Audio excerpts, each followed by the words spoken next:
Muy buenos días a todos y a todas a este tercer ciclo del Centro de Investigaciones Históricas de la Universidad de Puerto Rico, titulado Historia, Medio Ambiente y Espacio Urbano en Puerto Rico durante el siglo XX, en el marco de la conmemoración del 75 aniversario de fundación de nuestra institución. En el día de hoy tenemos como invitado especial al doctor Johnny Lugo Vega, que nos estará ofreciendo su conferencia titulada Breve Historia de la Geografía Ambiental en Puerto Rico, los sistemas agroforestales como modelo sostenible bajo la Puerto Rico Reconstruction Administration. El doctor Johnny Lugo Vega posee una preparación académica interdisciplinaria que incluye química, restauración de pintura medieval y renacentista, que estudió en el Instituto per l'Arte e il Restauro en Florencia, Italia. También salud ambiental con especialización en calidad de aire, química atmosférica y cambio climático sobre el patrimonio cultural, hasta obtener un doctorado en filosofía y letras con especialidad en historia de Puerto Rico y el Caribe en la Universidad de Puerto Rico, recinto de Río Piedras, en el año 2017. Desde 2012, el doctor Johnny Lugo Vega se especializa como científico en conservación del patrimonio cultural, profesor colaborador en el recinto de Río Piedras, en la Facultad de Humanidades, la Facultad de Ciencias Naturales y la Escuela Graduada de Planificación. Ha sido precursor de conferencias y proyectos sobre arte, clima e historia, ciencia, tecnología y conservación del medio ambiente y del patrimonio cultural. Actualmente es el director del Programa de Innovación del Patrimonio Cultural, el Fideicomiso para Ciencias, Tecnología e Innovación de Puerto Rico. Respecto a la charla de hoy, nos indica el ponente que la historiografía ambiental se define desde un fractal compuesto por dos elementos fundamentales, la humanidad y la naturaleza. Esta charla es un breve repaso sobre los debates historiográficos que precisan posicionar a Puerto Rico dentro de este potencial corriente historiográfica. Uno de los temas recurrentes en la historia ambiental es la interpretación acerca del uso de los recursos naturales, esencialmente la tierra o el suelo, como eje de producción política, económica, social y también ambiental. Dentro del periodo de 1900 a 1939, se gestó en Puerto Rico un pulseo sobre el uso de los bosques y el desarrollo de la agricultura, con dos miradas diametralmente opuestas debido a la Gran Depresión de la década de 1930. A pesar de todos los escenarios en contra, surgió una idea de desarrollar un modelo llamado Town-GIA, cuyo diseño, ya experimentado en el siglo XIX, sirvió como base para proponer un modelo similar de sustentabilidad agroforestal en Puerto Rico. Ese modelo se desarrolló bajo la Administración para la Reconstrucción de Puerto Rico, la APRA por sus siglas en inglés, con un modelo de parceleros. La hipótesis central del profesor sostiene que tanto el advenimiento de la Segunda Guerra Mundial y el poder estadounidense en la isla, como el desarrollo de un modelo industrial ya agotado, derrumbaron la posibilidad de tener la isla del Caribe con el mayor y más avanzado sistema agroforestal y de sustentabilidad agrícola, que ciertamente era lo que el gobierno estadounidense quiso implantar para terminar con la dependencia del estado de emergencia creado por 3 huracanes entre 1900 y 1938. En nombre de nuestro director del Departamento de Historia, el profesor Luis Agraí, que se encuentra aquí con nosotros, y también el mismo profesor como director interino del Centro de Investigaciones Históricas de la Universidad de Puerto Rico, le cedemos la palabra al doctor Johnny Lugo Vega. Profesor, tiene la palabra. Muchísimas gracias, Josué. Antes que nada, quiero agradecerles la invitación a este ciclo de conversaciones y evidentemente a la luz de la realidad de Puerto Rico es un tema que puede ser de interés para muchas personas. Trataré en la medida en que pueda de poder resumir todo este coloquio, ¿verdad? A través de el trabajo de tesis doctoral que hice. Eventualmente discutiremos algunos asuntos, aquellos que tengan preguntas, pues discutiremos al final. Ahora voy a compartir la pantalla para subir la presentación y comenzamos en un momentito. Pues muy bien, como decía el colega el doctor Camaño, quiero compartir con ustedes esta experiencia que fue fruto del trabajo de investigación durante el doctorado en historia, y es fruto también de una conversación que está tangencialmente vinculado a mi otra parte, otro sistema de mi cuerpo que responde también al medio ambiente y a la conservación del medio ambiente. Así que recuerdo las conversaciones que tenía inclusive con nuestro querido Fernando Picó sobre el potencial de producir una historiografía ambiental para Puerto Rico, teniendo nosotros una riqueza tan grande dentro de nuestros archivos y siendo una isla, ¿verdad?, limitada de ciertos factores, especialmente el factor tierra, pues era necesario ver de qué forma se podía producir una lectura sobre esto. Tuve la oportunidad y la suerte de encontrar unos fondos muy interesantes que se encuentran en la biblioteca de la Estación Experimental Agrícola, allí en el Jardín Botánico de nuestra universidad, y junto a otras fuentes de información que encontré en el Centro de Investigaciones Históricas, pues se pudo producir una historia, ¿verdad?, un relato sobre un episodio muy interesante para mí en Puerto Rico, que es los años 30. Así que trataré de cierta forma de ir un poco a poco explicándole estos puntos que están contenidos dentro de esta presentación. Recuerden que todo esto es fruto de la información adquirida a través del proceso de investigación. Ahora me encuentro en el proceso de expandir un poco la lectura para producir entonces una publicación. Hay un trasfondo bien interesante, luego si del Centro de Investigaciones Históricas está de acuerdo, pues esta presentación se puede compartir. Así que para mis estudiantes y para siempre, ¿verdad?, ser un poco, digamos, consecuente con la disciplina, pues hay una terminología que está también dentro de la tesis, pero que son unos conceptos que van a estar discutiéndose a través de esta presentación. Josué acaba de hacer un buen relato sobre lo que es básicamente el resumen de este trabajo, pero como mapa de ruta quiero advertirles, ¿verdad?, que el reto fundamental de este trabajo de investigación eran dos. Primero, me enfrentaba a un reto, digamos, paradigmático, en cuanto a que la historia ambiental de Estados Unidos había un vacío, y existe todavía un vacío sobre la continuación de un modelo conservacionista desde los años 20 hasta el advenimiento de lo que conocemos como el ambientalismo en los años 60. Concurrentemente, ese proceso, ¿verdad?, es el proceso de la Gran Depresión de Estados Unidos, en donde la historiografía norteamericana se vierte su atención especialmente digamos, a la producción política, ¿no?, a la figura de Franklin Delano Roosevelt, a lo que fue el Nuevo Trato. De hecho, creo que hay algunas citas en donde pude observar que uno de los periodos o uno de los temas más importantes dentro de la historiografía norteamericana ha sido este periodo del Nuevo Trato. Eventualmente nosotros tenemos un reto, puesto que la mirada que yo quería darle a este periodo no era una mirada política, sino una mirada ambiental, dado que la Gran Depresión, aparte del evento económico que es la caída de la bolsa de valores, es el resultado de un evento regional y posiblemente global, en donde los estados del suroeste de Estados Unidos sufren la sequía más importante de todos los tiempos. Así que estamos hablando del 1929 al 1939 como un periodo en donde ocurre también un evento ecológico de significancia que produce unas transformaciones sociales, políticas y ambientales en Estados Unidos. En ese marco relatorio, en Puerto Rico ocurre también una gran depresión. La situación política y la conexión política con Estados Unidos es evidente a través del contexto político, pero también dentro del contexto del manejo de los bosques. En un momento en donde Puerto Rico estaba experimentando una crisis, digamos, por la presencia de 3 huracanes en un periodo menor de 5 años.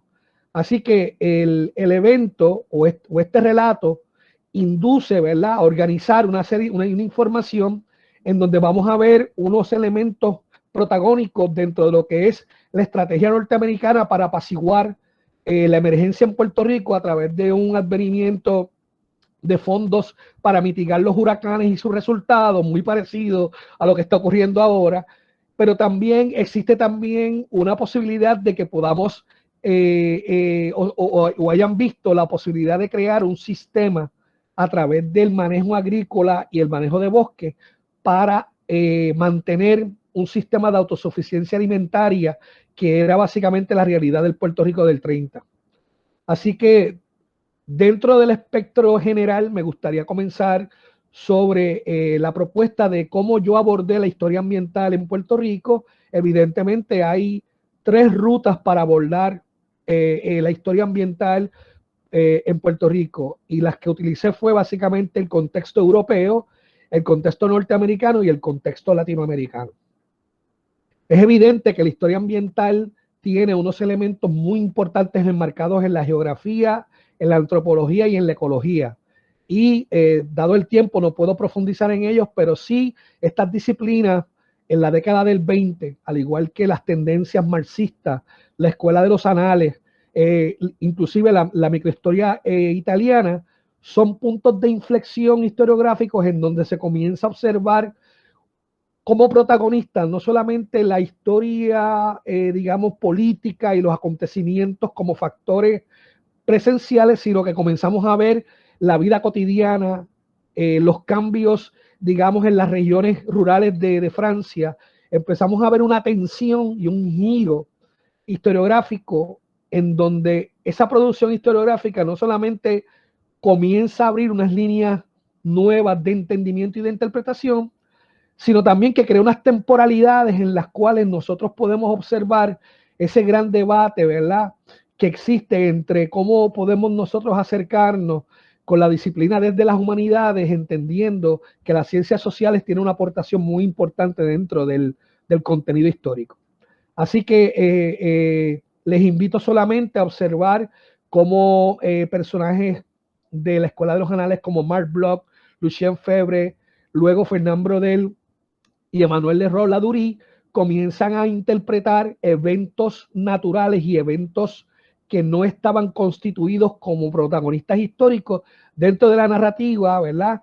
Y en una forma muy, muy particular que converge entonces con elementos que son mucho más propicios en identificar, como lo es el paisaje, como es la vida cotidiana, como es digamos, los deshielos y los glaciamientos, inclusive el Mediterráneo como un protagonista dentro de la obra de Braudel.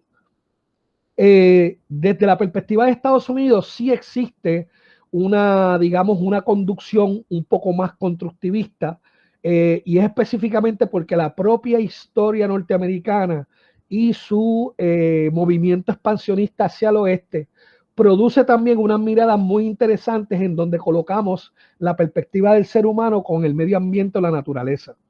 Así que cuando comenzamos a observar la historia ambiental de Estados Unidos, podemos identificar que comienza este relato a mediados del siglo XIX con un movimiento que se conoció como el movimiento preservacionista, liderado por Henry David Thoreau y John Muir.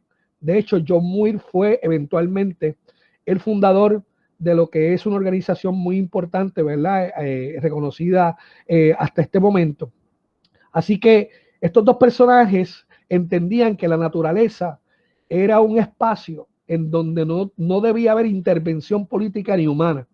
Y esta praxis está también ligada, ¿verdad?, a una filosofía, inclusivamente a una teología, en donde el acercamiento divino hacia lo que es ¿verdad?, la trascendencia espiritual es producto de esa relación con una naturaleza donde el humano no tiene una cabida.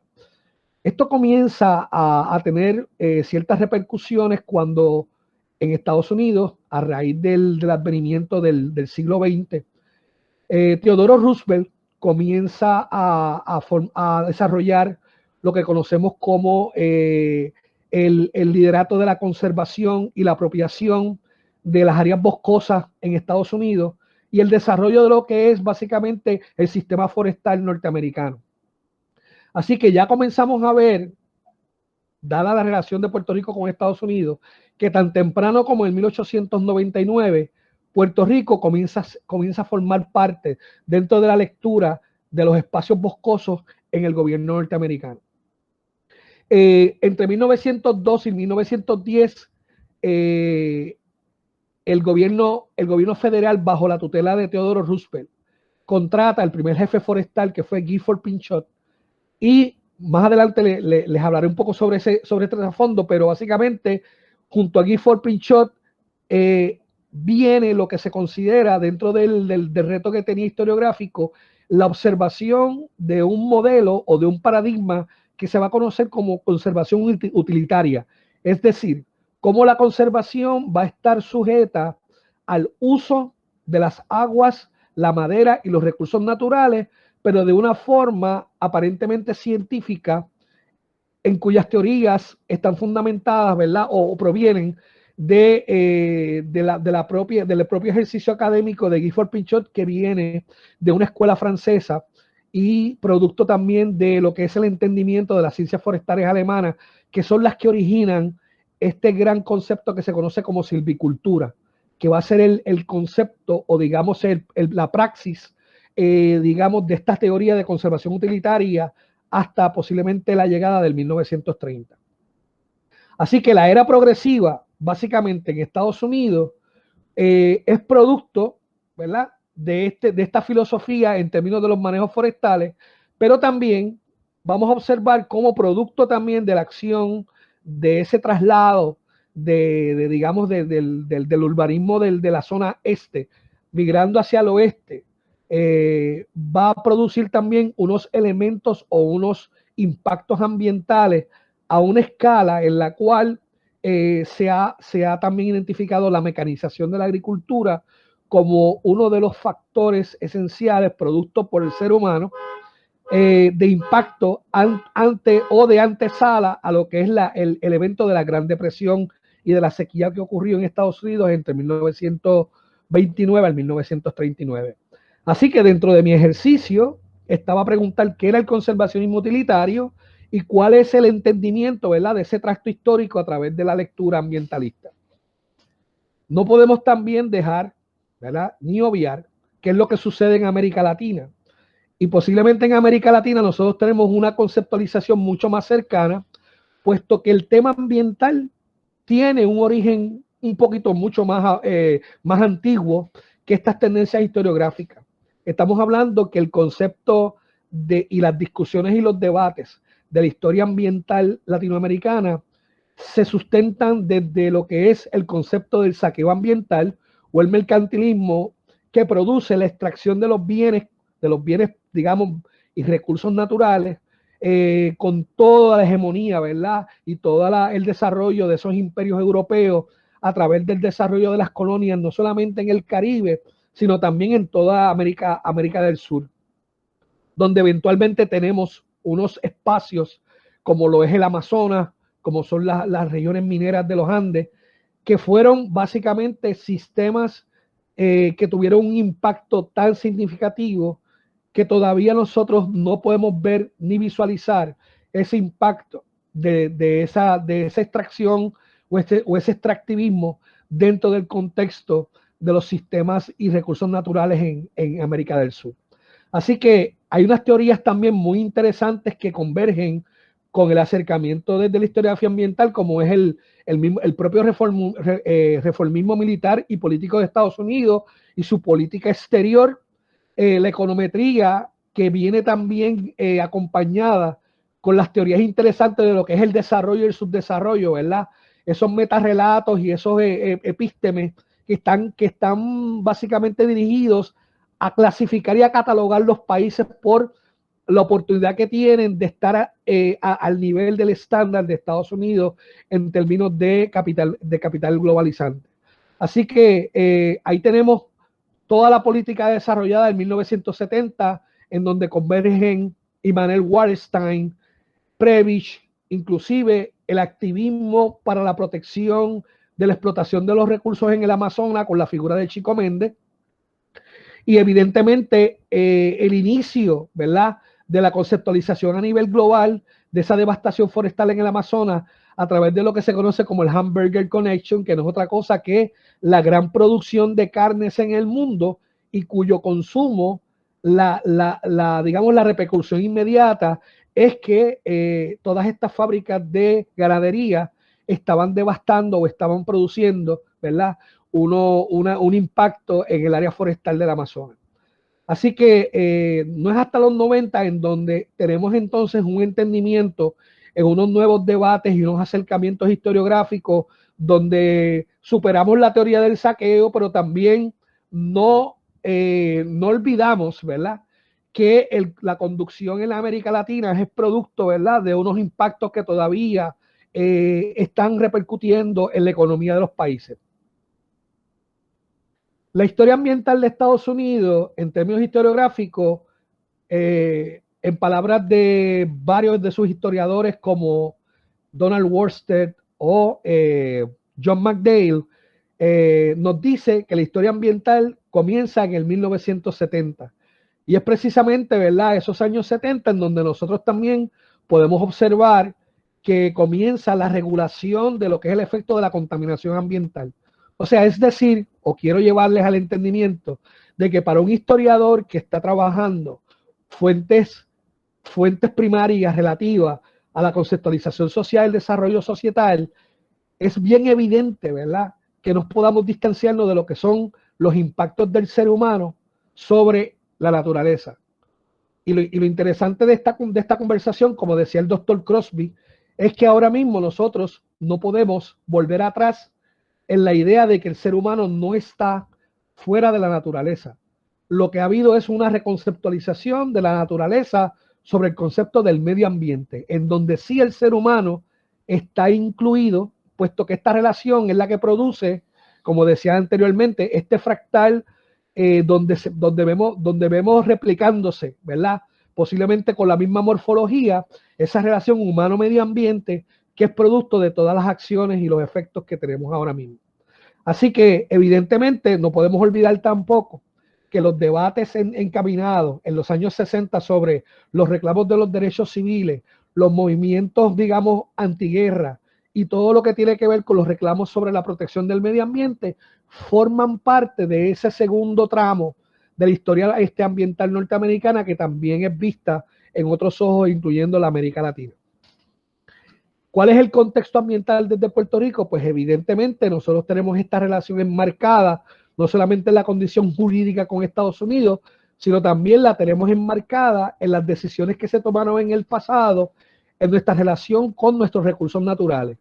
Así que cuando yo comencé a ver de qué forma yo podría interpretar la historia ambiental desde Puerto Rico, pues fui a la fuente, ¿verdad?, de lo que es el concepto historiográfico, qué cosas se ha escrito antes sobre la historia ambiental de Puerto Rico, y aquí entonces les presento entiendo yo, y en mi opinión, unas lecturas básicas, y no le hago justicia a la lista, ¿verdad?, pero algunas de las fuentes que yo pude identificar que me conducían a lo que es la herramienta narrativa para poder enlazar todos estos elementos que encontraba en mis fuentes primarias sobre cuál es la injerencia del gobierno norteamericano a través de el manejo forestal en Puerto Rico, cuál es el estatus de los recursos naturales en Puerto Rico, cuál es la posición de la sociedad puertorriqueña del Puerto Rico del 30, especialmente ante el evento tan, digamos, catastrófico como lo fue el huracán San Felipe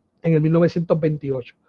Así que, pues, la historia del Puerto Rico del 30 es una historia también de desastre. Y evidentemente la respuesta a esos desastres es un tema recurrente en el presente. Por eso es que es interesante observar, ¿verdad?, cómo la visualización como historiadores como Edward Carr decía que nosotros los historiadores lo que hacemos básicamente es tratar de enlazar, ¿verdad?, unos eventos del pasado, pero con la conducción y el entendimiento de nuestras herramientas en el presente, para poder entonces establecer unas relaciones por las cuales podamos realizar esas interpretaciones y poder postular lo que queremos postular como teoría.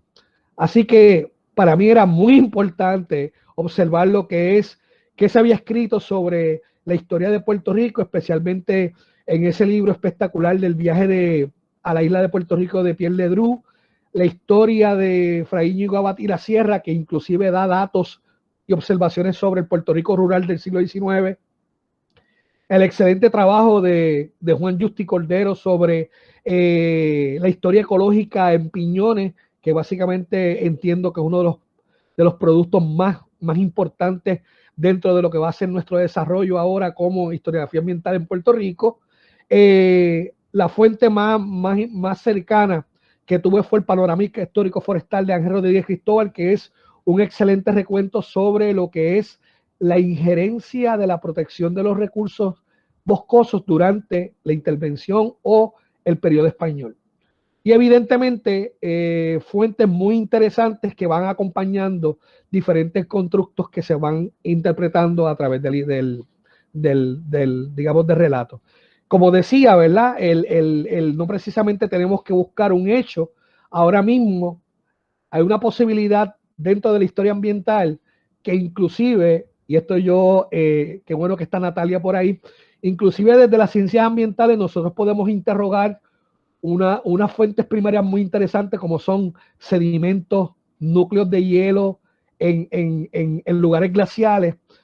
Y a pesar de que estamos mirándolo desde una forma empírica y científica, esa información nos está dando el estatus del tiempo en el pasado. Estamos recreando básicamente cómo podemos interpretar el efecto del medio ambiente de hoy y las repercusiones que ha tenido utilizando estas fuentes primarias tan interesantes, ¿verdad?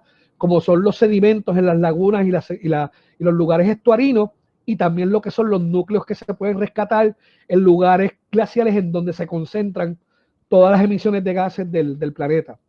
Así que esto es un ejercicio muy particularmente interactivo y suele también utilizarse para quizás colocar en contexto lo que es la importancia del medio ambiente dentro de esta narrativa histórica.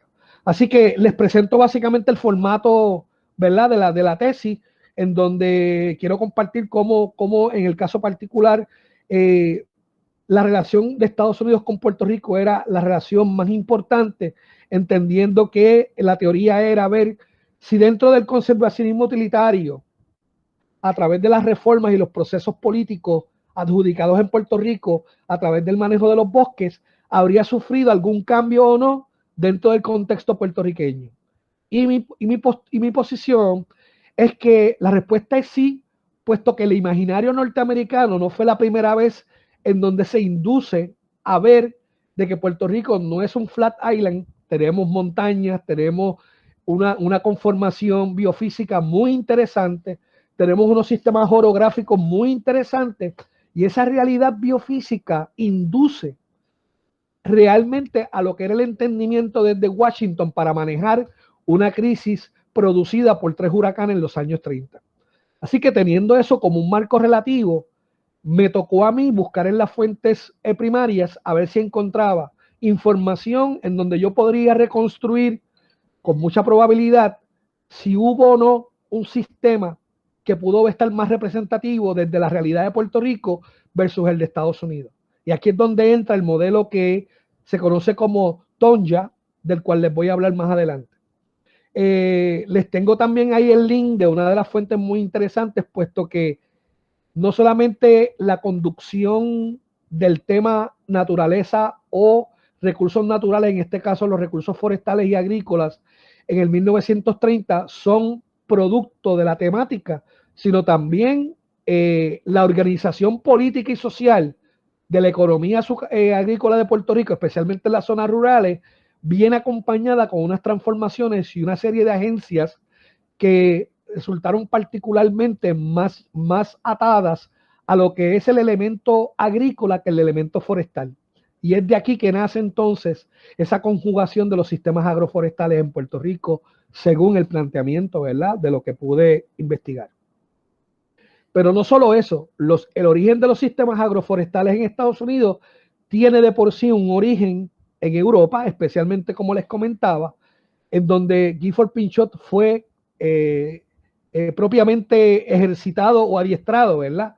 Así que no podemos obviar que las primeras escuelas norteamericanas en Estados Unidos, como fue la Escuela Forestal de Yale, ahora mismo no me viene en conocimiento otra, pero fueron 3 escuelas forestales que comienzan entre ese periodo del siglo XIX y la inmediatez del siglo XX, están conducidas dentro de los conceptos de lo que es el recurso, el manejo racional y científico de los bosques, que es producto de estos antecedentes de la escuela forestal, tanto alemana como de la francesa. Así que la teoría era que el agua más madera va a ser igual a bosque y que el bosque va a ser igual a agua más madera. Y esa filosofía es básicamente, ¿verdad?, los elementos que inducen a interpretar lo que se conoce como conservacionismo utilitario, que es la guía, ¿verdad?, del debate historiográfico que perseguía como reto. Así que esta figura de Gifford Pinchot, que lo vemos a la izquierda, muy particularmente Teodoro Roosevelt, solían hacerse este tipo de fotos en donde vemos, ¿verdad?, esta figura que marcaba, ¿verdad?, o que simbolizaba el hombre, digamos, sobre la naturaleza y ese poder que tiene el ser humano, inclusive en regiones tan abruptas como el Cañón del Colorado, etcétera, etcétera. Pero dentro de esa perspectiva, y no tendría tiempo para explicarle, hay unos debates muy interesantes que tienen que ver específicamente con lo que fue el arresto de lugares propiamente públicos, lo que fue la devastación de los lugares en donde habían sociedades amerindias norteamericanas desde muchos siglos allí propuestas y que fueron básicamente marginadas a lo que se conoce como, ¿verdad?, sistemas de fundaciones amerindias, ¿no?, o indígenas. Así que es evidente, ¿verdad?, y no se puede rehusar tampoco en ese debate, que el propio desarrollo y el propio desplazamiento en las teorías que se estaban esbozando, como el destino manifiesto, y como lo que es también la teoría de la frontera, en donde particularmente Frederick Jackson Turner tiene una publicación muy interesante, el proceso constitucional y el proceso de construcción de la nación norteamericana está precisamente sobre lo que es el replanteamiento de una filosofía no solamente extractivista, sino de desplazamiento de sociedades que antes que las que estaban, ¿verdad?, estaban, digamos, produciendo unas relaciones naturales y posiblemente armoniosas con los sistemas naturales, van a ser ahora desplazadas por este nuevo mandato, ¿verdad?, y este nuevo marco de federalización del gobierno norteamericano en su desarrollo. Así que la posición, digamos, de lo que es el entendimiento del conservacionismo utilitario va a formar parte de esa conexión que posiblemente va a tener Franklin Delano Roosevelt cuando comience a ver o a considerar cuál va a ser la posición del gobierno norteamericano ante un evento tan catastrófico como fue la Gran Depresión. ¿Cómo se refleja esta temática con Puerto Rico? Como les decía, el Yunque fue un monte dentro de lo que fue la ordenanza del gobierno español. La obra de Carlos Rodríguez Cristóbal tiene toda una cronología de eventos y unas fuentes extraordinarias sobre la protección y los sistemas protectivos de los bosques y de los montes, perdón. Pero en el transcurso inmediato de la guerra hispano-cubana norteamericana, Puerto Rico, al formar parte o territorio de Estados Unidos, comienza un replanteamiento de lo que es el concepto de bosque nacional dentro de una jurisdicción, posiblemente la única jurisdicción que se atribuye a Estados Unidos en tener un bosque subtropical fuera del territorio norteamericano. Y posiblemente enmarcado en esa importancia, no solamente en lo que pude observar dentro de lo que es las diferentes teorías y los mitos que se dan dentro de la región del Yunque. El Yunque básicamente se produce como un elemento de experimentación continua que todavía en la realidad del siglo XXI todavía no tenemos posiblemente un elemento para poder redundarlo dentro de lo que es esa conceptualización de este sistema forestal. Así que también abordo un poco lo que son las conceptualizaciones, las diferentes contradicciones que hay en los propios informes forestales, en donde lo que se buscaba era añadirle parcelación al bosque del yunque, y les digo, por ejemplo, un elemento bien interesante que Carlos lo había traído antes, es declarar el café como parte de un árbol del bosque. Entonces, el arbusto de café entre 1919 y 1925 se declara como un árbol del bosque para poder entonces apropiarse de los montes de café. Así que este tipo de contradicciones y este tipo de, digamos, de transformaciones que vienen básicamente a apoyar digamos, a abordar el elemento agrícola dentro del bosque, es lo que me produjo a mí esta tensión sobre lo que eran las injerencias de las diferentes agencias gubernamentales dentro de lo que es el manejo de bosque y el manejo agrario. Así que quiero compartir rápidamente con ustedes, no sé cuánto tiempo me queda, pero voy a compartir con ustedes algunas fuentes primarias para que vean cómo se fue conduciendo esta lectura. Hay unos fondos espectaculares. Cualquier persona que esté interesada en este tema me puede escribir al correo electrónico para darle entonces los repositorios, pero evidentemente se comienza por las fuentes inmediatas en la biblioteca de la universidad y el Centro de Investigación Histórica. Encontré fondos del National Archives relativos al periodo de Puerto Rico del 30. Hay mapas, hay informes, hay libros y libretas de primera mano en la gran colección que existe en la biblioteca de la Estación Experimental Agrícola. Así que los invito a visitar ese archivo cuando las condiciones del COVID lo ameriten. Uno de los elementos bien interesantes que trabajó también el doctor Manuel Valdés Piscini, entre otras personas, fue el Cuerpo Civil de Conservación, que no fue otra cosa que un brazo, ¿verdad? Un ejército de trabajadores creado bajo la administración del Nuevo Trato para reforestar las áreas en Estados Unidos producto de la erosión. En Puerto Rico también se produce, ¿verdad?, la conceptualización del Civilian Conservation Corps, especialmente en los montes. Aquí hay varias fuentes también, digamos, producto de lo que es el acervo de la experimentación, especialmente las correspondencias entre Ernest Gruin, Carlos Chardon, el presidente Roosevelt, en un momento bien interesante en donde se estaba delineando si era precisamente mantener el estado de emergencia bajo la PRERA o moverse a un estado de reconstrucción que se conoce como la PRA. Así que la coyuntura de 1936, la ley John Costigan, que viene con una cuota azucarera y afecta el sector azucarero, comienza a crear unas posiciones bien interesantes para crear un organismo local que se conoció como la PRA, para poder administrar lo que tiene que ver con el sector agrícola, de manutención y de seguridad alimentaria, pero también de desarrollo rural en Puerto Rico. Y dentro de esas lecturas y esas fuentes encontré esta joya a través del primer reporte de la Estación Experimental Tropical, en donde pueden observar a mano izquierda que hay una nomenclatura donde menciona los bosques de la PRA, los bosques del sistema forestal, pero lo interesante también es que hablaba sobre este sistema Tonja, refiriéndose a lo que era el estudio de parcelero. Yo no he encontrado más fuentes dentro de esto, pero evidentemente va a ser una tarea asignada, pero sencillamente esto me ayudó a poder relacionar cómo este modelo que se dio en Birmania bajo el regimiento inglés decía que en vez de desplazar a las personas que estaban en los bosques, las podías utilizar como un sistema de subsistencia agrícola y a la misma vez podías reforestar el bosque.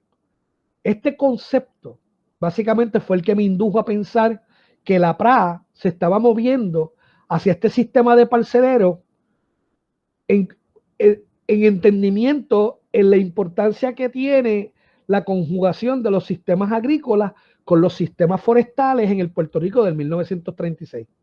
Así que fue muy interesante ver cómo la agroforestería, a través de posiblemente una extensión de lo que es el concepto de silvicultura científico, de hecho se aleja de este sistema de silvicultura científico para formar parte de una necesidad más inmediata que era alimentar las bocas de los hambrientos del pueblo puertorriqueño en los 30.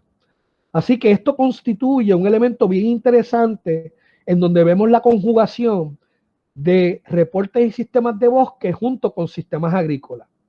Inclusive tenemos lugares, particularmente esta área de Arecibo, en donde estaba el sistema que yo le llamé el sistema agroforestal azucarero, que comprendía Lafayette en Humacao, la parte de Arecibo con la central azucarera y otro lugar específicamente en el oeste, en donde la lotificación de parcelas invitaba a las personas, en un caso particular se adjudicó $1 de renta por parcela anual, para que entonces mantener una mano de obra para la cosecha inmediata de productos de subsistencia.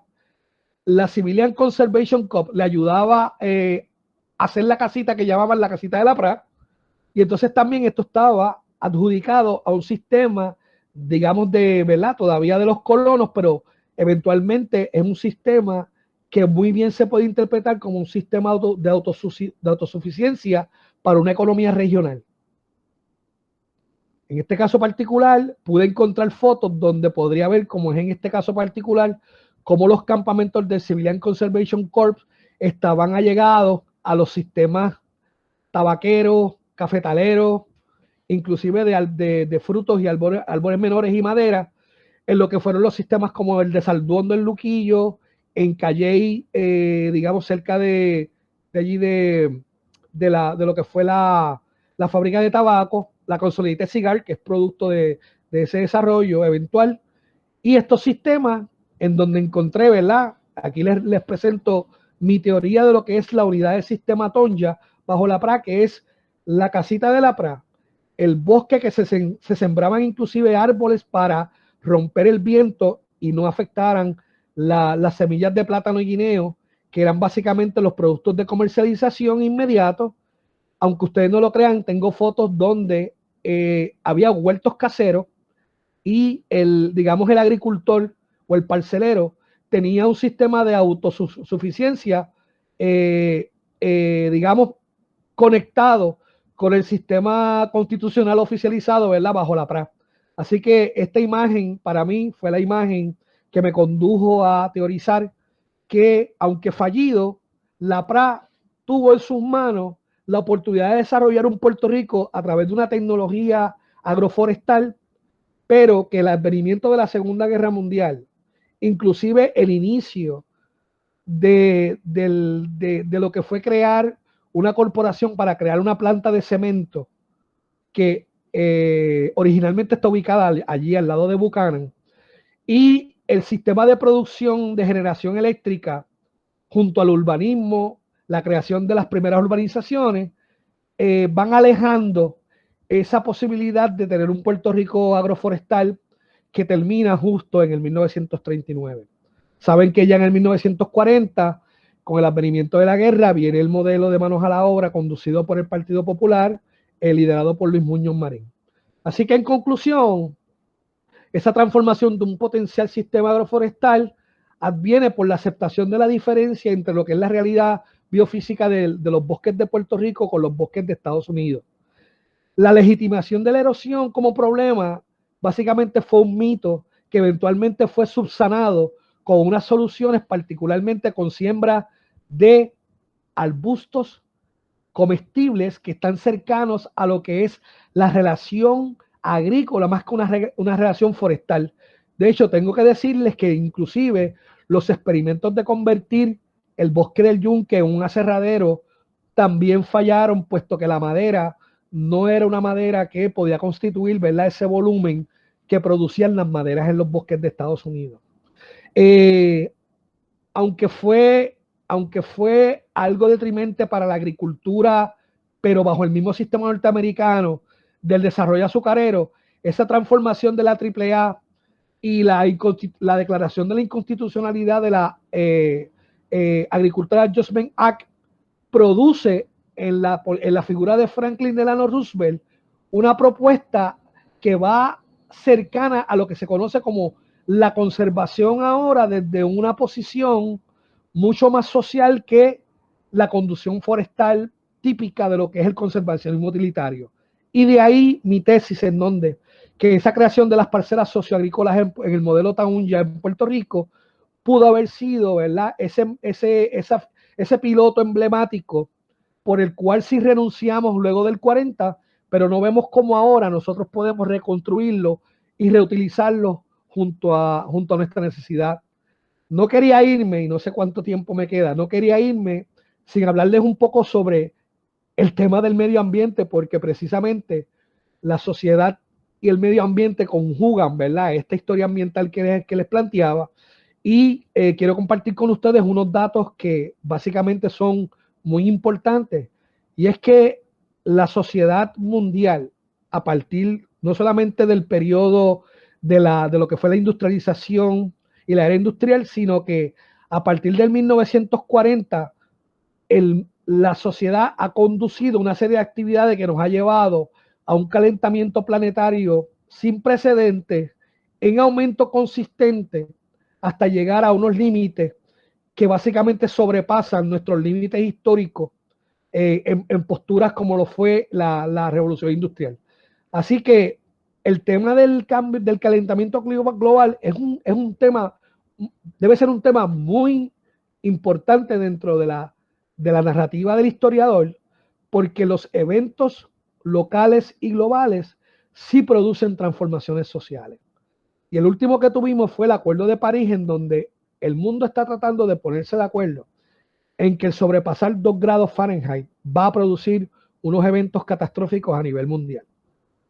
Así que desde una perspectiva quizás antropológica y social, y pensando un poco en qué podemos hacer nosotros con este sistema agroforestal propuesto para el futuro, nosotros tenemos que comenzar a ver que vivimos en un mundo, ¿verdad?, en esa conjugación que Venice y Nanus le dieron en el 85, un mundo buca, una realidad compleja, volátil, ambigua y llena de incertidumbre, producto, y para muestra un botón basta, nosotros ahora mismo, colega, estamos viviendo 3 declaraciones de desastres en un periodo extraordinariamente en nuestra historia. Lo que es la declaración de Huracán María, la declaración de los terremotos y la actividad sísmica que comenzó en diciembre del 2020, y ahora la pandemia de COVID que nos arropa en nuestra vida cotidiana. Así que es evidente que aunque nosotros tengamos este mundo complejo y retos dentro de lo que es la postura del impacto del ser humano, no nos debe llevar a no producir soluciones que pueden estar envueltas, digamos, en una lectura del pasado. Y eso es lo bello de la historia, que nos permite visualizar qué elementos del pasado podrían tener alguna correspondencia y pueden ser soluciones en el futuro o en el presente. Así que la tecnología, que no he hablado de ella, pero a través del desarrollo propio de la tecnología que se va dando fruto de la mente humana, también va conjugando una idea de cómo ver no solamente nuestra realidad de subsistencia y la capacidad que nosotros tenemos para alimentarnos, sino también de ver oportunidades propias en el suelo puertorriqueño, aun cuando no hayamos superado, ¿verdad?, algunos elementos para redefinir nuestra condición jurídica con Estados Unidos. Y particularmente esa va a ser la lectura que le voy a dar a mi publicación, que me parece que tiene una vigencia no solamente porque acerca cómo fenómenos como los huracanes en el pasado condujeron a transformaciones y eventos excepcionales que pudimos aprovechar en el pasado, sino que ahora mismo estamos viviendo 3 crisis que nos lleva o nos invita como un reto mundial a pensar en sistemas de autosuficiencia y en sistemas sostenibles. Así que qué interesante, ¿verdad?, cómo la historia puede producirnos a nosotros algunos elementos en donde se hable de un paradigma que es producto del 1990. El desarrollo sostenible es un concepto muy, muy reciente, pero como vemos unos atributos en el pasado que muy bien se podrían conjugar dentro de este paradigma.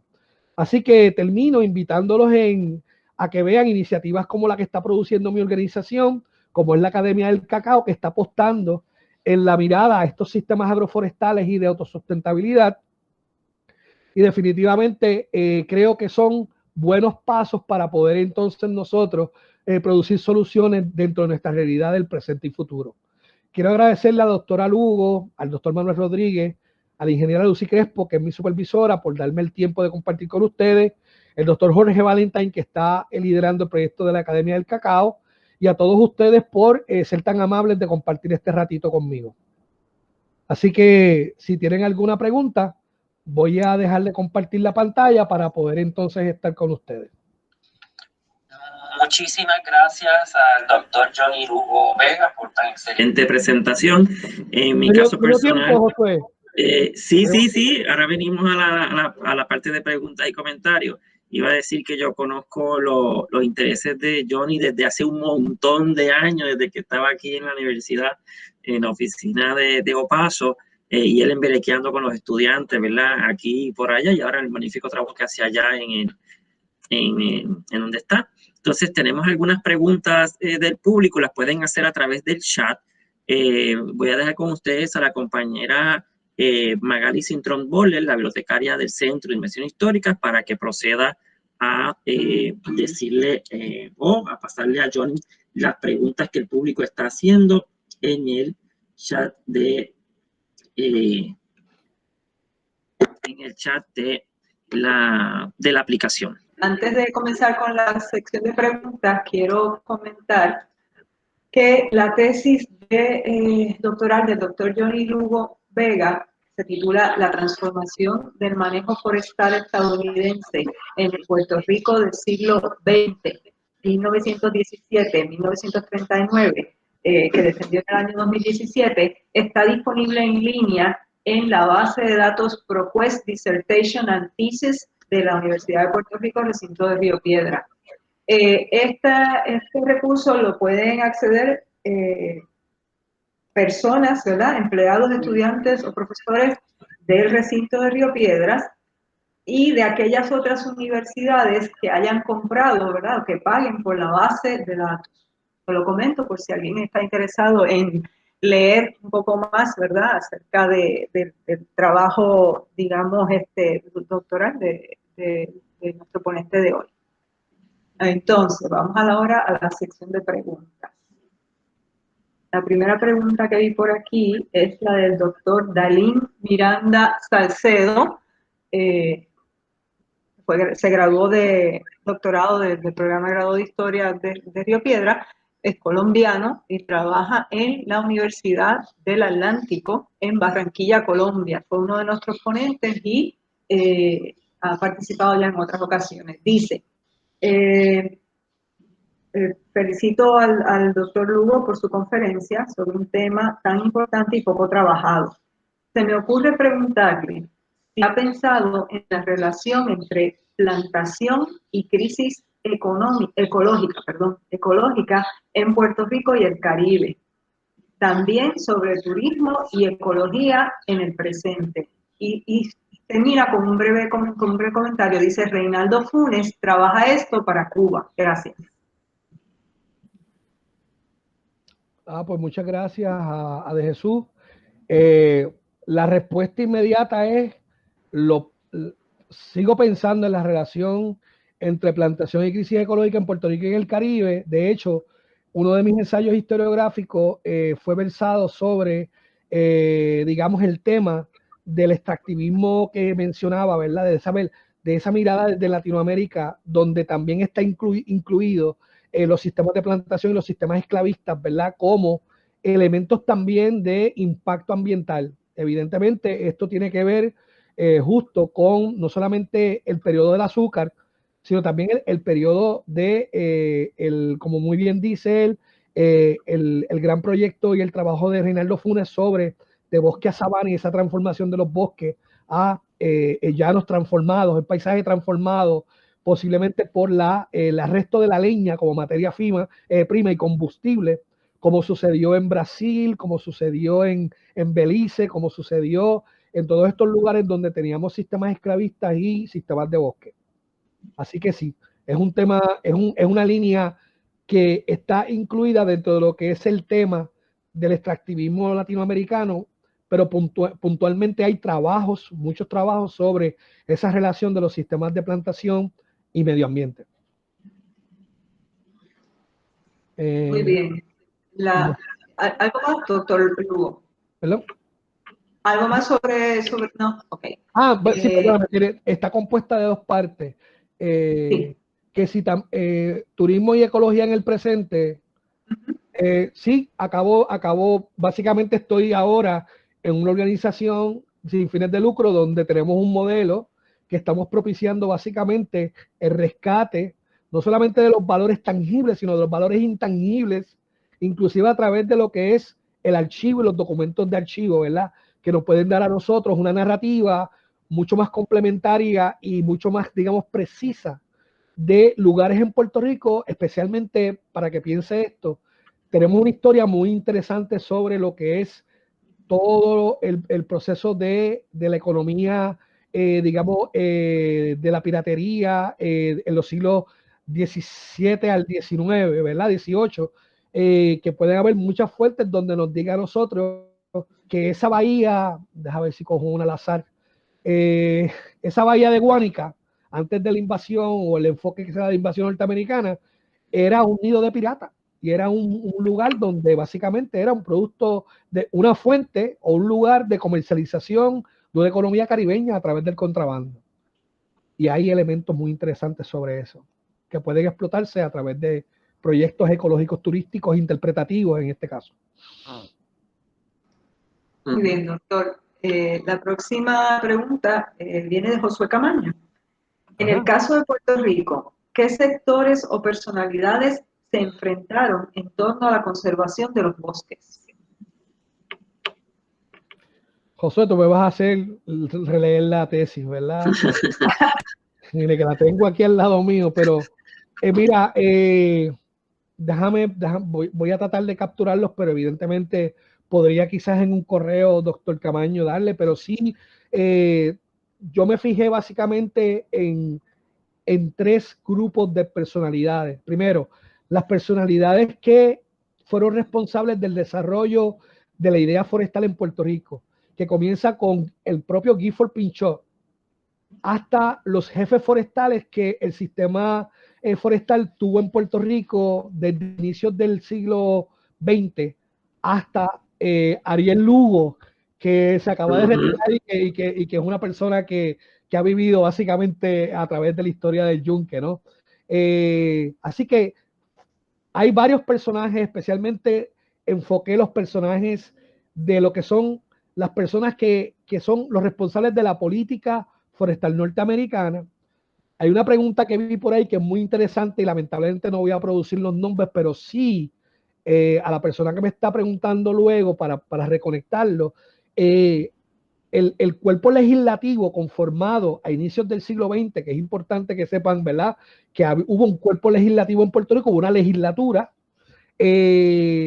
producida, ¿verdad? Por ese, ¿verdad? Por ese intercambio de la ley Jones y todo esto, produce una rama legislativa que sí va a considerar, pero el caso particular va a considerar las propuestas de esos elementos propuestos por los jefes forestales como parte de la política local a través de legislación, especialmente cuando les hablé sobre lo de convertir el arbusto de café en un arbusto del bosque, lo que fue la expropiación de parcelas para aumentar el tamaño del yunque, de toro negro y de susúa a través de un sistema de legislación para crear bosques auxiliares, formó parte de esa legislación local puertorriqueña también, que es interesante y está dentro de la tesis.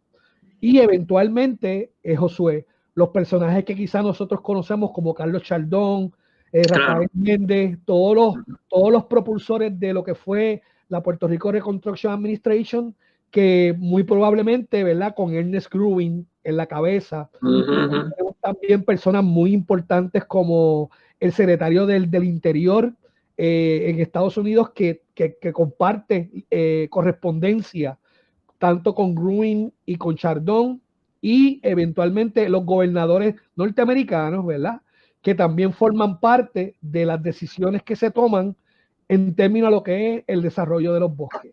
Pero hay una serie de personajes muy interesantes también dentro de las nuevas líneas de capacitación de lo que es la silvicultura a través de las estaciones experimentales de Mayagüez y de Río Piedras, que fueron los primeros espacios pilotos, por ejemplo, para controlar la erosión a través del cultivo del tabaco, con una serie de sistemas en canales. Eso vino un norteamericano, no recuerdo el nombre, a entrenar a agricultores puertorriqueños. O sea, estamos viendo posiblemente, Josué, la intersección de lo que fue los sistemas agrícolas educativos, como fue los Future Farming of America, los mismos proyectos agrícolas educativos que se dan a través de PRISCO eventualmente, pero que evidentemente no continúan. Y esto también para atender otra pregunta, porque dentro de esta historia, que no me cabe, aunque la señalo, no se pueden evitar en la problemática de la cuestión del azúcar, las huelgas cañeras de los 30, lideradas por Pedro Albizu Campos, las diferentes huelgas y estatutos que se llegaron eventualmente con lo que es la expansión del sistema cafetalero y la creación de cooperativas cafetaleras en Puerto Rico, que todavía permanecen en la central, en lugares, en distritos un poco reducidos como Adjunta, Lares y ya no tanto Yauco. Pero sí, para que tengan una idea del impacto de estos sistemas Taunja, el mismo pueblo de Castañer fue un piloto de la PRA, un sistema. Castañer era o fue el piloto experimental del sistema Taunja del tabaco y el café en el área de Lares. Así que es muy interesante ver también que hay otros contextos históricos que no puedo abordar, ¿verdad? Porque mi era básicamente eso, pero evidentemente eso es lo bueno de esto, ¿verdad? Que cuando uno hace una lectura política, el desarrollo político de Puerto Rico en los 30, y conduce también esta lectura de esta temática de los árboles, de la agroeconomía, podemos llegar, ¿verdad?, a ese punto que todo el mundo llega, que es el punto de inflexión de lo que es el desarrollo industrial a través de manos a la obra, en los 40. Y yo llego hasta el 39. Fantástico, doctor Lugo. Continuamos con las preguntas. Sigue Josué y dice, habida cuenta del desarrollo industrial de la agricultura en Puerto Rico entre 1900 y 1940, ¿se debe presuponer que los grandes terratenientes azucareros, hacendados y centralistas se opondrían a la conservación de esos terrenos? Mira, sí y no. Tengo un interrogante, especialmente en la figura de Salduondo. Salduondo era un terrateniente del este, de hecho, era dueño casi de las fincas y las centrales que había en Vieques. Vieques sabe que era un sistema azucarero más o menos entrado a los 20, ¿verdad? Vieques, la comunidad de Vieques es producto, ¿verdad?, inmediato, en la inmediatez del siglo XX, de 4 centrales azucareras, especialmente a través de la Fajardo Sugar Co. Salduondo tenía, o quizás tiene todavía, no sé si ha vendido, pero todo lo que es el corredor ecológico del noreste, la falda del Yunque tirando para Fajardo, un poco adentrado por ahí, todas esas fincas eran de este propietario. Y da la casualidad que encontré en las fuentes primarias que Salduondo fue uno de los peticionarios para tener cosechas dentro de las áreas boscosas de Luquillo y de Fajardo.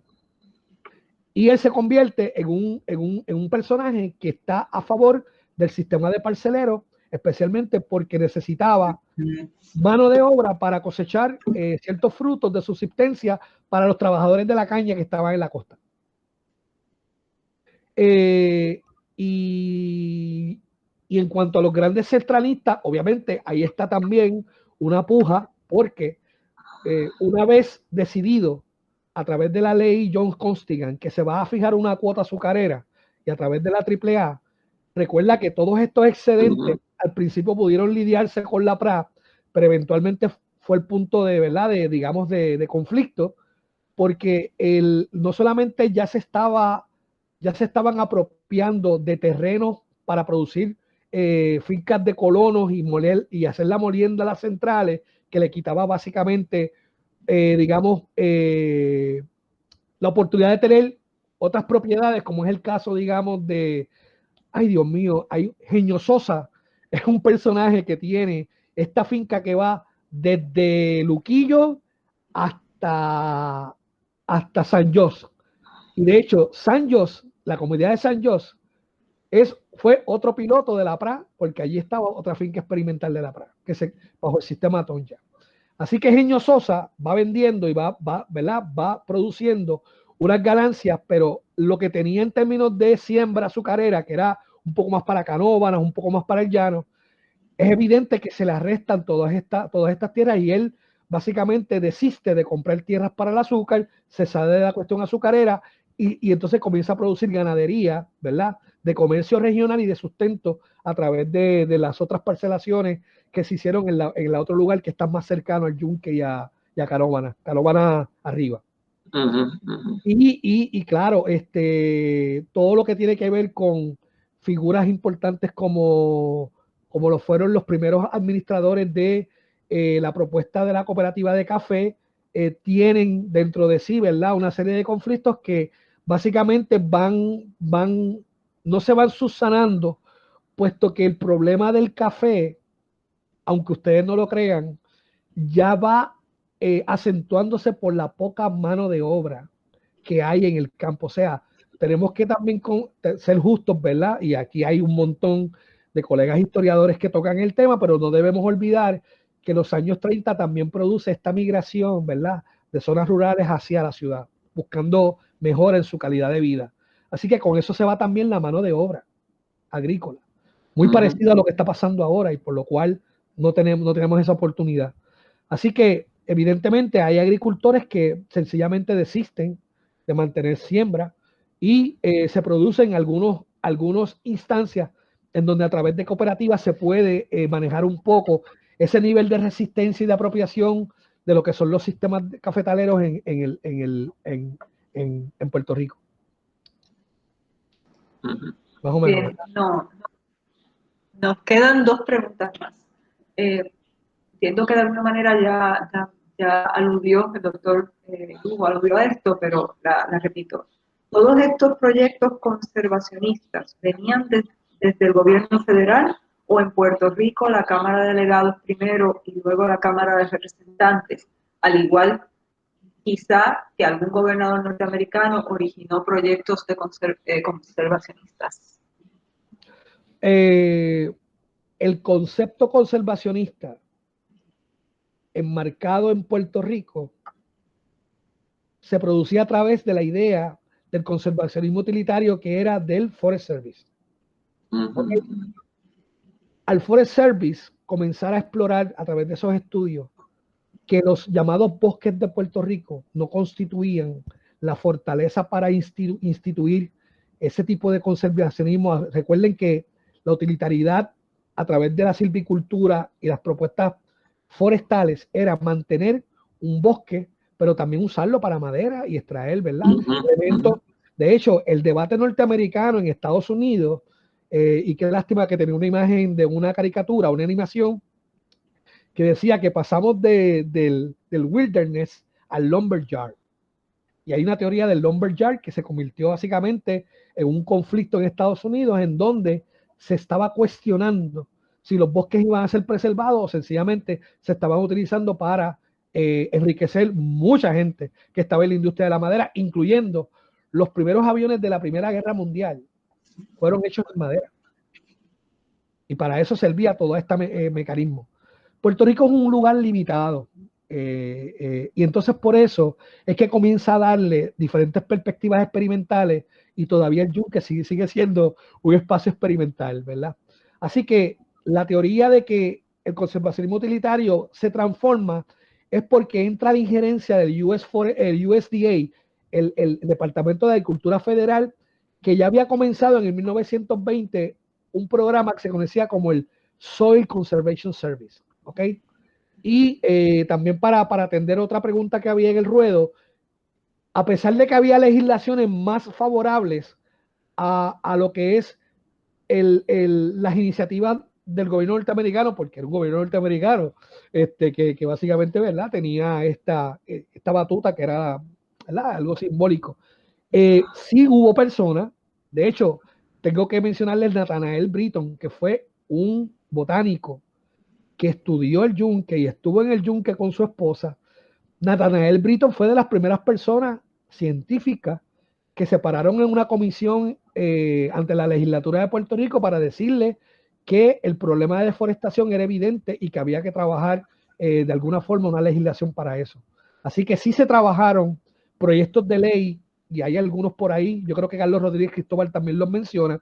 Hubo proyectos de ley generados en los 30 a favor y en contra sobre lo que es el concepto. Ahora bien, no se alejó o convergen de que la solución inmediata para la problemática alimentaria de Puerto Rico, producto por la Gran Depresión y todo el problema social, ocurrido también por los desastres de los huracanes, indujeron, incluyendo al propio Franklin Delano Roosevelt, a tener con Harold Ilks correspondencias donde decía: no podemos mantener un sistema de emergencia y de alivio porque no estamos ayudando a los puertorriqueños para que tengan un sistema alimentario en el futuro. Así que evidentemente en la mente de Franklin Delano Roosevelt, con cartas, con Lilienthal y con todas las personas que tenían la política de Puerto Rico dentro del Departamento del Interior, estaban claros de que Puerto Rico necesitaba una reconstrucción basada específicamente en la protección alimentaria. Y eso se hacía a través de la agricultura. Ahí es que entonces el concepto de silvicultura comienza a tener más matices agrícolas que forestales. Y ahí es donde está mi tesis sobre la transformación de ese concepto paradigmático a través de esta praxis, ¿verdad? Pero que eventualmente la mala suerte que tuvimos es que con la PRA se trata de liderar estos proyectos, pero la PRA no dura mucho, dura hasta el 1939. En términos de la logística de lo que son los sistemas agroforestales. Muy bien, doctor Lugo. Queda una última pregunta. ¿Hubo intervención de grupos ciudadanos en estos esfuerzos conservacionistas? Sí, sí. Especialmente recuerdo algunos casos de personas que se le querían expropiar terreno cerca del Yunque, cerca de Toro Negro. Y se formaron inclusive movimientos colectivos. Esto yo lo conversé una vez también con Jorge Colón, que exploró eventualmente lo que es la minería en adjuntas y ese. Y entonces sí, hay indicios y hay reclamos de comunidades sobre lo que es la protección de estos espacios, pero eventualmente era porque los estaban desplazando, ¿verdad? Para producir estos bosques auxiliares, y entonces sí hubo instancias en donde había actividad comunitaria reclamando estos derechos de tierra. Muy bien, interesante. Ha surgido una nueva pregunta del doctor Jorge Lizardi Polo, de la Escuela de Arquitectura de la Universidad de Puerto Rico. Dice: ¿quién llena entonces el vacío dejado por la PRA? Bueno, Jorge, en parte, ¿verdad? Como había dicho, aunque mi tesis entra un poco en el 1940, pero era evidente de que, y quizás si te refieres a la PRA dentro del contexto que lo abordo yo, del sistema agroforestal. Sí, sí.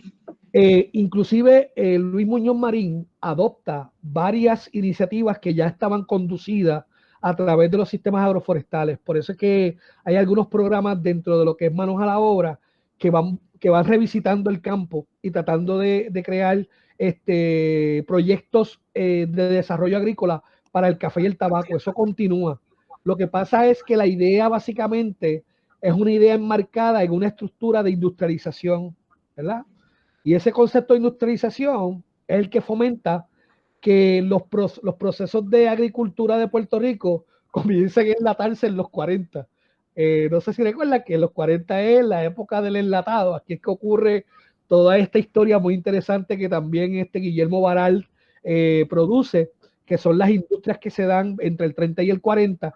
Y esa industria del enlatado tiene, ¿verdad?, una consistencia hacia los 40, y se produce también, digamos, un acercamiento para mantener la producción agrícola, pero no desde la perspectiva como la PRA estaba estableciendo, puesto que inclusive los mismos pilotos, como dije antes, las mismas zonas pilotos como fueron Castañer, Salduondo, Calley, se constituyeron inclusive después en varios municipios. O sea que la PRA básicamente fue ocupada por esta nueva idea de llevar quizás una unidad de revitalización con el conjunto industrializado liviano en los municipios, que de hecho esa propuesta básicamente es la que se reproduce eventualmente para lo que fue el desarrollo de Prisco. Industrias ligeras en lugares, o sea, Muñoz Marín no quería que, esto me lo comenté una vez con un colega, la teoría de un colega era que Muñoz Marín no quería más gente en el pueblo y quería retenerla en los campos. Y la única forma de retenerla en el campo, aparte de que no querían sembrar, era llevarle una industria ligera. Por eso es que se desarrollan todas este sistema de industrias livianas en los municipios en Puerto Rico. Jorge, no te contesté la pregunta, pero sí hubo continuidad, pero no como esperaríamos que fuera. No, excelente, te agradezco muchísimo, Johnny. Súper, súper. O sea, abre un montón de avenidas potenciales de investigación. Gracias. Muchas gracias. Sí. Y tú que trabajas en la humanidad es espectacular también. Johnny, antes de que Magali continúe, quizás explorando un poco la pregunta de Lizardi, se me ocurre volver a repreguntar. Estos proyectos conservacionistas utilitarios liderados por la PRA, ¿verdad? Vamos a quedarnos en la conservación utilitaria de la PRA, ¿verdad? Una vez desaparece la PRA, ¿a qué agencias o programas del gobierno pasan esos proyectos? Ok. Sí. Quiero señalarte, Josué, que sí, es básicamente lo contrario. La movida o la transformación a los sistemas agroforestales ejecutados bajo la PRA significa la interrupción de la continuación del conservacionismo utilitario en los 30, que era parte del debate historiográfico que estábamos atendiendo. ¿Ok? Vale. Ok. Ahora bien, dicho eso, este sistema agroforestal sostenible, ¿verdad? Instituido en la praxis bajo la PRA, sí tiene algunos elementos que se van a reproducir, como trataba de explicarle a Jorge, bajo otros programas. Ahora los tengo por ahí en un momento dado, pero lo que son, digamos, unos sistemas de cooperativa que se crearon en el centro de la isla, especialmente en Yauco y en Lares, me hacen pensar que la transformación que ocurre en estos lugares es inducida también a la intención de repoblar las zonas rurales dentro del gobierno de Luis Muñoz Marín. Así que habría que apropiar algunos incentivos. Así que habría que revisar, y disculpa que ya estoy un poco fundidito, pero yo sí sé que dentro del 40 al 45, de hecho, incluyendo con los excedentes después que termina la Segunda Guerra Mundial, se comienza un replanteamiento de la agricultura en Puerto Rico a través de diferentes programas que propiamente no solamente reutilizan las estructuras de la PRA, como fue Río Abajo en Utuado, posiblemente en Lares también y en Calley, sino que también produce otras instancias, como es el caso particular de Castañel, que se convierte en un pueblo, como fue el caso de Calley, que se convierte en la Consolidated Cigar, que fue una de las fábricas que manejó el tabaco hasta los 70, posiblemente 80, ¿verdad? Y que ciertamente tienen que ver con el desarrollo urbano de Calley, especialmente ese sector de Montellano, y que ahora mismo lo vemos ahora impactado completamente.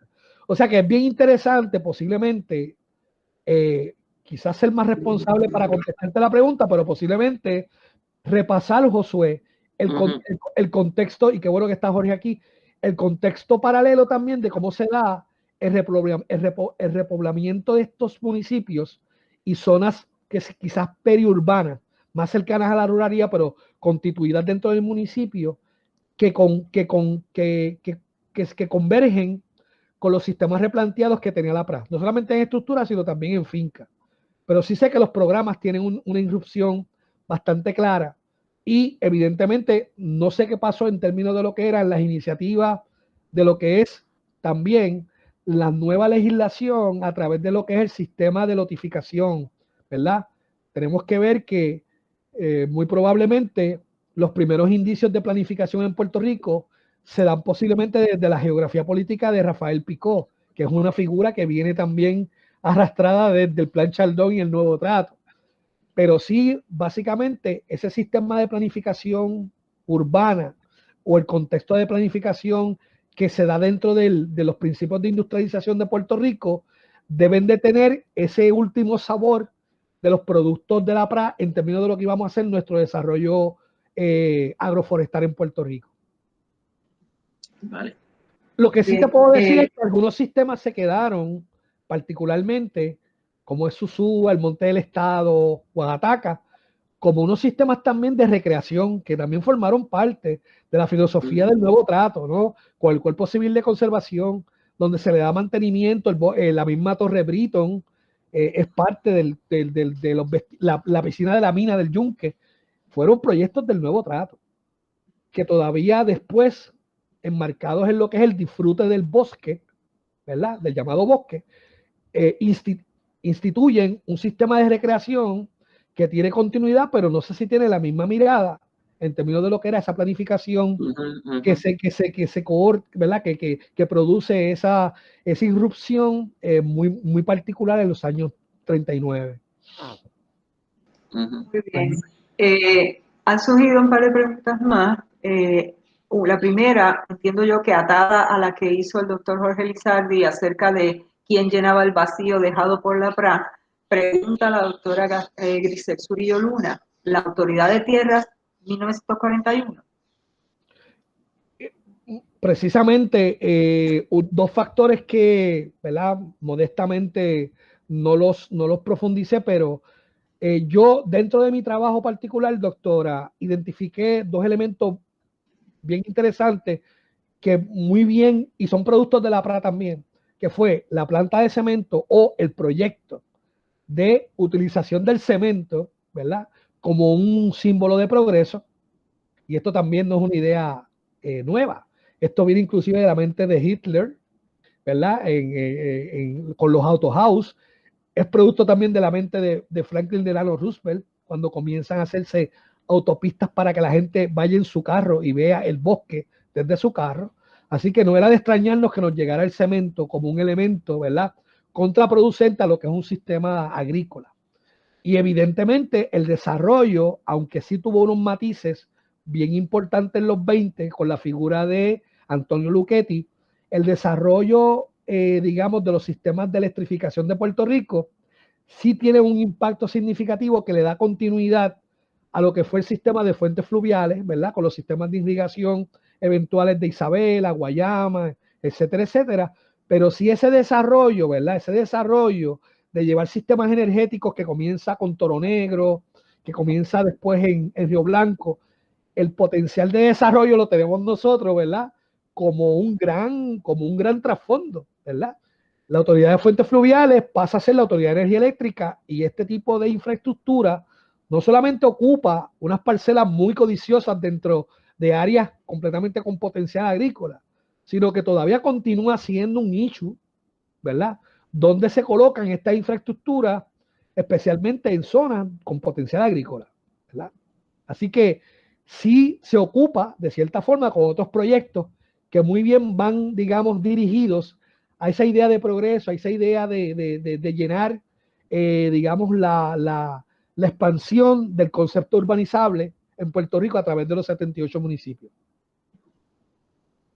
Sí, pero la Autoridad de Tierras, como pregunta la profesora Zurillo, la de Tierras, ¿continuaría de alguna manera con estas políticas conservacionistas utilitaristas? No tengo la respuesta porque no he sondeado, aunque sí leí algo sobre la Autoridad de Tierra, pero a mí me parece que es otro proyecto. Otro proyecto, okay, porque va encaminado, ¿ves? Y si hay alguien que tenga la información, con mucho gusto sería muy bueno que nos ilustrare, pero dentro de mi conceptualización y alcance de investigación, no llego, puesto que lo estoy identificando como parte de esa parte que no exploré en la tesis, que fue esa transformación, inclusive las decisiones del gobierno para crear diferentes departamentos con la Autoridad de Tierra, inclusive el Departamento de Recursos Naturales. Pregúntense cuál es el origen y para qué y con qué propósito se desarrolla un departamento de recursos naturales. Pues se supone es para proteger los recursos naturales. Pero ¿cómo nosotros visualizamos eso cuando el Departamento de Tierra dice, yo voy a generar una política para mantener una servidumbre para que pasen por ahí torres de comunicación, torres de infraestructura, agua o energía, ¿verdad? ¿Y qué áreas yo entiendo que pueden ser agrícolas y se va a mantener agrícola? Así que hasta ahí llega mi limitación sobre la Autoridad de Tierra y no la sondeé porque no la veía como parte, ¿verdad?, del entendimiento y el periodo el cual estaba explorando, doctora. yo quiero añadir, no sé si esto sirva, pero existe una tesis de maestría de René Cuevas Cruz que se titula La política agraria de la Autoridad de Tierra en Puerto Rico, 1941-55. Excelente, Magali, excelente. Es de 1990, tesis de maestría del programa de grado de Historia de la Universidad de Puerto Rico. Excelente, y yo leí parte y recuerdo también que creo, si no me equivoco, que René también trabajó el tema de los parceleros, incluyendo el periodo de los 40. Porque esa es la tesis doctoral. Exacto, porque el sistema de parceleros sí continúa bajo el gobierno de Muñoz Marín, pero era con otro contexto, que no es el contexto que yo lo estaba abordando, ¿verdad? Dentro de la perspectiva del sistema de autosustentabilidad. ¿Sabes? No cabe en mí, por ejemplo, proponer sistemas autosostenibles con un sistema industrializado. Es contraproducente. Pero sí, los sistemas de parcelero con otra perspectiva sí sobrevivieron y fueron parte de ese proyecto rural bajo manos a la obra o el gobierno de Luis Muñoz Marín. La DIDEPCO tiene unos antecedentes educativos, pero también había una idea de llevar recreación y llevar ciertos elementos, ¿verdad?, a la parte rural, pero evidentemente, imagínense nosotros, ¿verdad?, teniendo todavía unos sistemas agroforestales basados en la tecnología. Mire, deben decirle algo rapidito, no lo discutí, pero en la Central Lafayette, que fue uno de los proyectos que Carlos Chardón propuso, ¿verdad?, como para darle autoridad y decir, nosotros podemos producir un sistema de desarrollo económico de Puerto Rico diferente al que se estaba proponiendo por parte de Estados Unidos, ¿verdad? Así que ese proyecto piloto de Lafayette de administrar una central azucarera produjo unas cosas tan interesantes como la producción de butanol, de acetona y productos, ¿verdad?, que pueden ser combustibles y se utilizaron inclusive en la Segunda Guerra Mundial, pero aquí hubo una producción industrial dentro del sector agrícola que, inducido en otro planteamiento, nosotros estamos viendo cómo nosotros coqueteamos con la idea de producir inclusive combustibles alternos a la quema de combustible como es la gasolina a través del etanol. De hecho, me consta que la tesis de maestría de Luis Aferré en MIT, si no me recuerdo, creo que estaba propuesta sobre cómo sacar etanol del bagazo de la caña en los 1920 y pico. ¿Ok? Así que en la idea de tener productos alternos, no quizás con carácter industrial, pero que tengan que ver con lo que nosotros coqueteamos con productos que posiblemente estén relacionados a energía renovable, ya desde los 30 se estaban haciendo, ¿verdad? Así que esas intersecciones, claro, yo voy contaminado, ¿verdad? Subjetivamente contaminado con una codificación de estos elementos, ¿verdad? Y no los traigo por pelo, pero sí están algunos mencionados porque resulta ser innovadores dentro del contexto histórico, ¿verdad? Y la coyuntura histórica que nosotros solemos leer en los años 30, ¿verdad? Así que esa perspectiva de elementos sostenibles, de elementos de energía renovable, de lo que pudo haber sido un desarrollo agrotecnológico en Puerto Rico con la continuidad de este proyecto, en el 2020 yo les puedo asegurar que Puerto Rico hubiese sido otro Puerto Rico. Añado a lo que ha dicho el profesor, el doctor Lugo, está la tesis doctoral de René, que es sobre los parceleros y cubre ese periodo de 1940 al 60. Esa está disponible en la base de datos de ProQuest Dissertation. Y también hay una tesis de maestría de Gloria Tapia sobre la Central Lafayette. Continúo con la próxima pregunta, que es la de la profesora Nuria Sayas. Dice, ¿cuáles podrían ser los temas de seguimiento de su investigación que más le llaman la atención?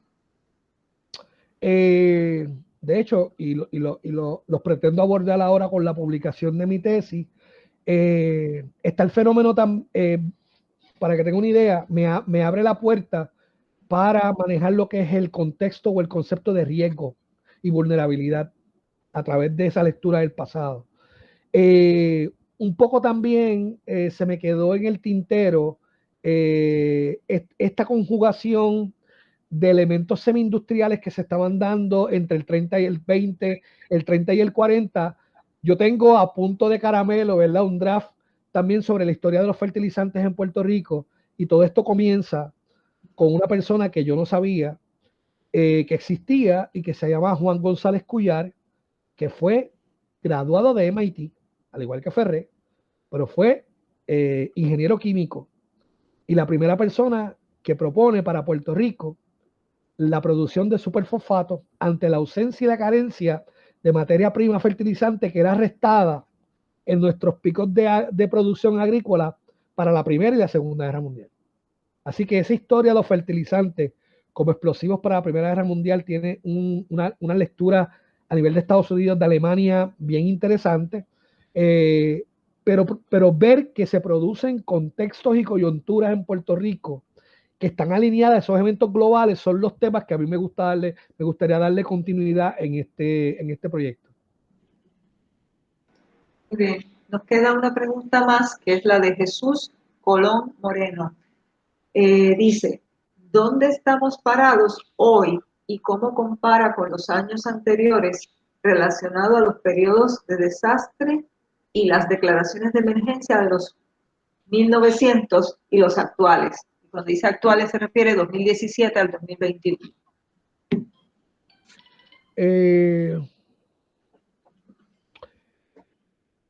Yo creo, compañero, que esa pregunta sería muy, muy interesante que usted se la haga al profesor Schwartz.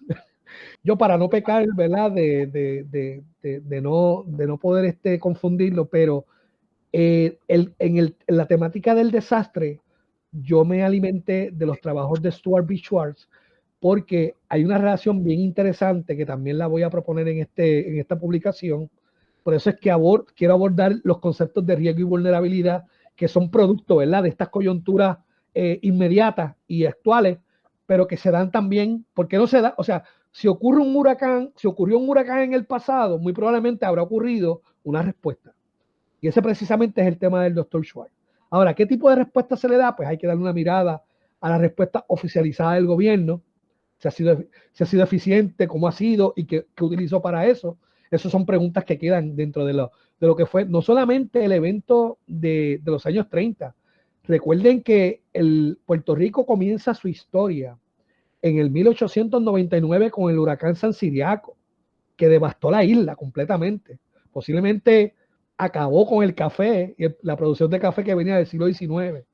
Así que los huracanes y estos eventos atmosféricos, que es un tema muy especializado del doctor Schwartz, responden también a ese cuestionamiento que usted se hace de cuál es esa respuesta, ¿verdad? ¿Qué esperamos nosotros que sea esa respuesta? Y evidentemente, en el pasado, en mi conducción, la respuesta del gobierno norteamericano fue tratar de apropiar un sistema administrativo en donde hubiera una serie de programas que aliviaran, así es que se conoce la PRERA, ¿verdad? El Puerto Rico Emergency Relief Administration. Era una administración o una estructuralización de la emergencia en términos de una respuesta gubernamental. Y especialmente lo que llevaba era a asignar una cantidad de fondos muy particular como la de nosotros, ¿verdad? Posiblemente con la diferencia de que no existía FEMA en aquel momento, ahora existe FEMA, pero forma parte de la misma respuesta burocrática. Antes no había FEMA, ahora existe FEMA. ¿Pero qué atiende FEMA? Evaluar el impacto digamos, del impacto de la catástrofe, llevar unos fondos de emergencia que casi siempre son préstamos que tienen que pagar con algún interés bajo, y evidentemente tratar de ver si podemos subsanarte la inmediatez más importante, que es que se reconstituya tu techo, ¿verdad? Y que tú puedas continuar tu vida. Y eso para mí no ha cambiado mucho. Lo que ha cambiado básicamente es el desarrollo burocrático de esa respuesta ante catástrofe. Y evidentemente ahora mismo nosotros, como dije, estamos bajo 3 declaraciones de impacto, ¿verdad? Que de cierta forma constituyen un momento o constituirían un momento muy preciso para nosotros replantear, vamos a aprovechar esta coyuntura para hacer un modelo de Puerto Rico que dure hasta el 2070, o sencillamente vamos a usar este dinero para mantener el sistema de infraestructura y de administración que nos compete a nosotros todos vivir, ¿verdad? Así que yo creo que esos son planteamientos muy interesantes en lo que puede ser una nueva teoría del desastre, ¿verdad? Esa economía del desastre que se da como elemento sustancial bajo la coyuntura que vivimos ahora mismo. Excelente, doctor. Bueno, no quedan más preguntas. Cedo la palabra a mi compañero Josué Camaño para el cierre de la actividad. Muchas gracias, Magali. Antes de pasar al cierre, quiero felicitar a nuestro amigo y colega, el doctor Johnny Lugo Vega, por tan excelente presentación. Yo estoy seguro que aquí hay muchas personas que quisieran quedarse contigo conversando, en particular quizás el profesor Agray, nuestro director interino del Departamento de Historia y del Centro de Investigaciones Históricas, y este servidor, porque Agray y yo hemos conversado en los últimos meses acerca precisamente de la necesidad de estudiar el ambiente durante la época colonial española. Eso es bien importante y Agray me trae a cada rato lecturas sobre los impactos de la deforestación o los impactos de la agricultura masiva en el continente americano previo a la llegada de los conquistadores, ¿verdad? Y cómo eso tuvo incidencia sobre la transformación del ambiente. Y en mi caso, por ejemplo, yo trabajo siglo XVI, ya con los conquistadores con pie en tierra. Me interesa mucho siempre ese proceso de cómo el impacto de la nueva llegada de estas personas que traen unos nuevos modos de trabajar la tierra impactan el medio ambiente. Una vez un estudiante me preguntó que por qué siempre los agentes de los cuadros en el siglo XVI se ven tan abrigadas. Y resulta pues que yo le comentaba, bueno, es que hay una pequeña edad de hielo, ¿verdad? Que comienza en el siglo XIV y llega hasta el siglo XIX, que tiene unos picos y tiene unos bajos, 1650, por ejemplo, que es uno de los momentos más fríos en el hemisferio norte, y eso tiene una incidencia. Comienza, Josué, específicamente en el 1550. Correcto, y en 1650 hay unos momentos más fríos en el continente, en la parte norte del hemisferio. O sea, yo le digo a los estudiantes, eso hay que tomarlo en consideración por el impacto que puede tener sobre las economías, sobre las relaciones sociales, etcétera, etcétera. Y lo que nos enseñó Fernando Pico, ¿verdad? En parte, gracias a la introducción de anales a los cursos de historia, ¿verdad? Que Pico fue en eso quizás uno de los principales pioneros, entre otros muchos profesores nuestros, que insistieron en tomar en consideración precisamente el estudio del ambiente, en tomar en consideración las ciencias ambientales a la hora de nosotros hacer ciencia histórica, ¿verdad? Pico, yo conocí, por ejemplo, dos obras que mencionaste ahorita, que son de mis favoritas, el Mediterráneo, ¿verdad? De Brodel, que eso es fundamental, ¿verdad? Donde Brodel, ¿verdad? Precisamente relaciona todo esto, y uno de mis favoritas que lo mencionaste, aunque no me mostraste en la imagen, Leroy Ladurie, ¿verdad? La historia del ambiente, ¿verdad? Uno de los pioneros de la Escuela de los Anales en introducir el estudio del ambiente, bueno, hasta... Y del clima, específicamente.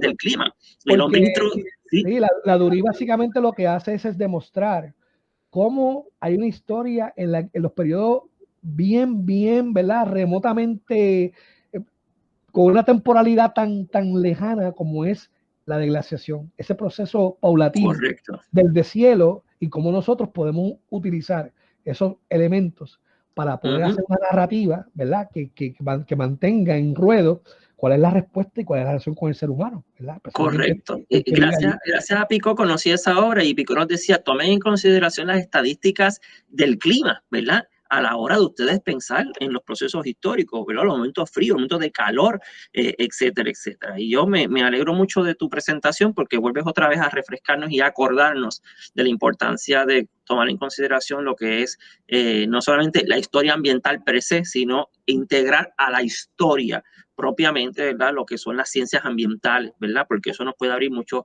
caminos y nuevas líneas de investigación, por supuesto, y renovar lo que ya hemos sabido, ¿verdad? Para muchos periodos. Yo creo que eso hay que revisitar nuestra historiografía tomando en consideración las ciencias ambientales y los datos ambientales. Y es algo que Agraí precisamente ha insistido muchísimo en los últimos tiempos, y siempre estamos conversando, el profesor Agraí y yo, sobre esto. Agraí que trabaja pues, América Latina, yo Puerto Rico, y pues estamos siempre pendientes de estas cosas, ¿verdad? Precisamente. Pues nada, nuevamente nuestro agradecimiento por parte de todos los presentes al profesor Johnny Lugo Vega. Aquí todavía queda mucho por conversar sobre este tema. Precisamente este tercer ciclo que ha programado el Centro de Investigaciones Históricas, pues es poco para fomentar estos debates y estas discusiones, tanto en este espacio virtual como fuera de él. Así que sin más, estén pendientes a nuestras redes, a nuestros medios de comunicación. Los esperamos el próximo viernes en nuestra próxima charla. Muchas gracias a todos los presentes y muchas gracias por las preguntas que hicieron. Muchas gracias a Magali Cintrón-Boles, bibliotecaria del Centro de Investigaciones Históricas, y a la compañera doctora Miriam Lugo y este servidor, Josué Cabaño-Dones, que pues con el apoyo indiscutido de nuestro director Luis Agraí, pues hemos montado, ¿verdad?, esta serie de charlas para el disfrute de toda la comunidad académica y el público en general. Lo esperamos el próximo viernes en nuestra próxima charla. Muchas gracias, profesor Lugo Vega, y a todos ustedes. Hasta luego.